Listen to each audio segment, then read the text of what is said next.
गांव में हरी भरी शान, पेड़ों में छुपा था सोने सा ज्ञान। जिसे सब समझे साधारण फल, वही बना तरक्की का नया कल। सोच बदली, मेहनत ने चमत्कार किया, कटहल ने सिखाया, अपना गांव बचा लिया। गांव में जगह जगह घूमने लगा। वो लोगों को अपने झांसे में लेने और उन्हें अपने पक्ष में करने की कोशिश करता रहा। तभी बलराम नाम का एक व्यक्ति सुखदेव से बोला, सुखदेव, हम सब या तो अर्जुन की बात मानते हैं या फिर अपने गांव के मुखिया की। अगर मुखिया जी कहेंगे हमें कटहल की खेती छोड़ देनी चाहिए, तो हमें भी विश्वास हो जाएगा कि तुम्हारी बात मानने में हम सबका फायदा है। बलराम की बात सुनते ही सुखदेव बिना देर किए सीधे गांव के मुखिया के घर की ओर चला गया। सुखदेव मुखिया से बोला, मुखिया जी, मैं गांव को तरक्की की ओर ले जाना चाहता हूँ, लेकिन इसके लिए मुझे आपकी सहायता चाहिए। तुम्हारा कहने का मतलब क्या है सुखदेव? देखिए मुखिया जी, मेरा एक दोस्त है जो शहर में रहता है। उसका नाम राजेश है। वो एक बहुत बड़ा बिल्डर है। उसकी नजर काफी समय से हमारे सुंदर गांव पर है। वो यहाँ एक 5 स्टार होटल बनाना चाहता है, लेकिन 5 स्टार होटल बनाने के लिए किसानों को समझाना होगा कि वो अपनी जमीन बिल्डर को बेच दे। ये सुनकर मुखिया चौंक गया। कहीं तुम पागल तो नहीं हो गए हो सुखदेव? अगर गांव वाले अपनी जमीन बेच देंगे तो फिर क्या करेंगे? सुखदेव के चेहरे पर मुस्कान आ गई। मुखिया जी, यही तो बात मैं आपको समझाना चाहता हूँ। सोचिए, कटहल की खेती में रखा ही क्या है। गांव के किसान दिन रात मेहनत करते हैं और बदले में कटहल बेहद कम दामों में बिकता है। अगर यहाँ 5 स्टार होटल बन गया तो हमारे गांव के सभी किसानों को नौकरी मिलेगी। इतना पैसा आएगा कि पूरा गांव अमीर हो जाएगा। गांव का मुखिया कुछ देर गहरी सोच में डूब गया। बात तो तुम गांव वालों की भलाई की ही कर रहे हो। ठीक है, मैं गांव वालों को समझाने का प्रयास करूंगा। मुझे विश्वास है कि वो मेरी बात मानेंगे। अगले दिन मुखिया सुखदेव के साथ मिलकर गांव वालों को समझाने लगा। कुछ ही दिनों में अधिकतर गांव वाले मुखिया की बातों से सहमत होने लगे। ये देखते ही सुखदेव ने तुरंत राजेश को बुला लिया। राजेश सुखदेव के पास पहुंचा। क्या हुआ सुखदेव? मैं एक बहुत ही जरूरी मीटिंग में था। तुम्हारे एक कॉल पर भागा चला आया। तुम्हारा सपना पूरा हो गया है। सारे गांव वाले अपनी अपनी जमीन तुम्हारे नाम करने के लिए तैयार हो गए हैं। इसीलिए अब तुम्हारा यहाँ रहना बहुत जरूरी है, जब तक सारी जमीनें तुम्हारे नाम न हो जाएं। राजेश के चेहरे पर मुस्कान फैल गई। अगर ऐसी बात है तो समझ लो मैं शहर को भूल गया। अगले दिन गांव का मुखिया कई किसानों को साथ लाकर सुखदेव के घर आ गया। सुखदेव, सबसे पहले मैं अपनी जमीन राजेश के नाम करूंगा। मैं अपने गांव की तरक्की के लिए सबसे आगे रहना चाहता हूँ। मुखिया ने अपनी जमीन राजेश के नाम कर दी। धीरे धीरे करके सारे गांव वाले अपनी अपनी जमीनें राजेश के नाम करने लगे। राजेश ने सभी को उनकी जमीन की बहुत कम कीमत दी। हो सकता है ये रकम तुम्हें कम लग रही हो, लेकिन विश्वास करो, जब 5 स्टार होटल बनकर तैयार हो जाएगा तब मैं तुम सबको वही नौकरी दूंगा और रोजगार मिलेगा।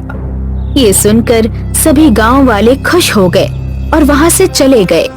अगले दिन कुछ बचे हुए गांव वाले अपनी जमीनों के कागज लेकर सुखदेव के घर जाने ही वाले थे।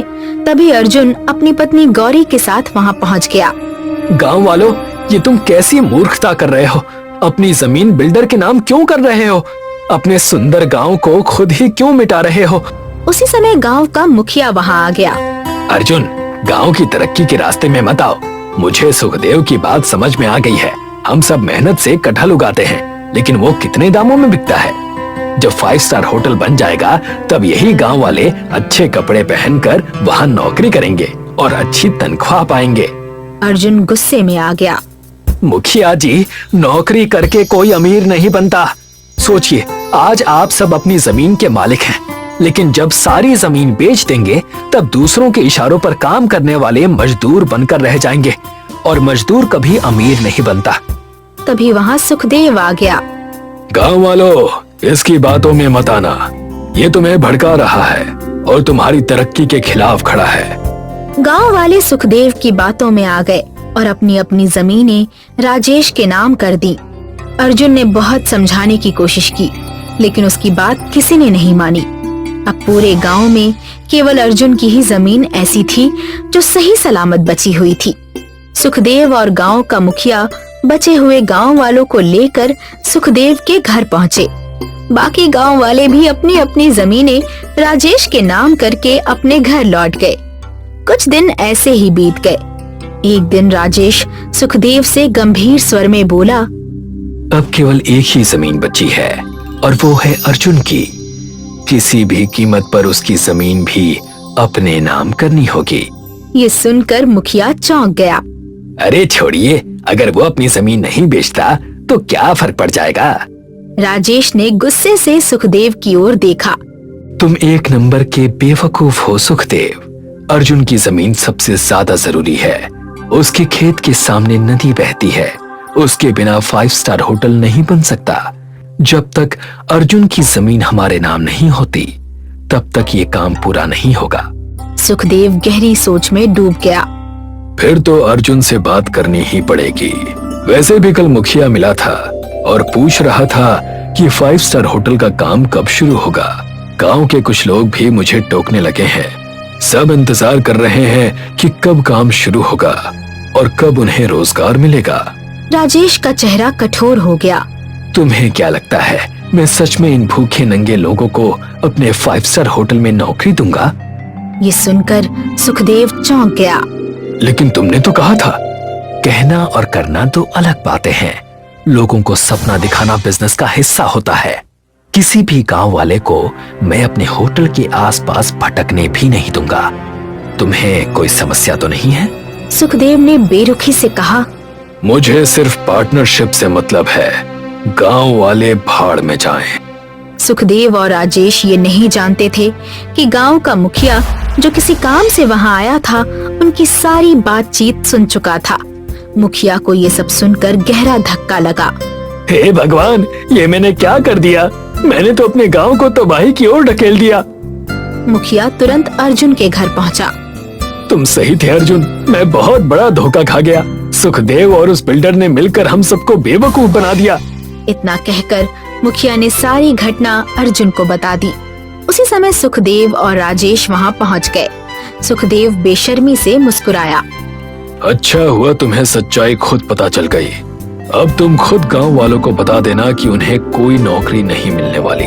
राजेश ने अर्जुन की ओर देखा। देखो अर्जुन, तुम गांव के सबसे समझदार हो। मैं तुम्हारी जमीन खरीदना चाहता हूँ और तुम्हें सबसे ज्यादा कीमत दूंगा। नामुमकिन, मैं अपनी जमीन नहीं बेचूंगा।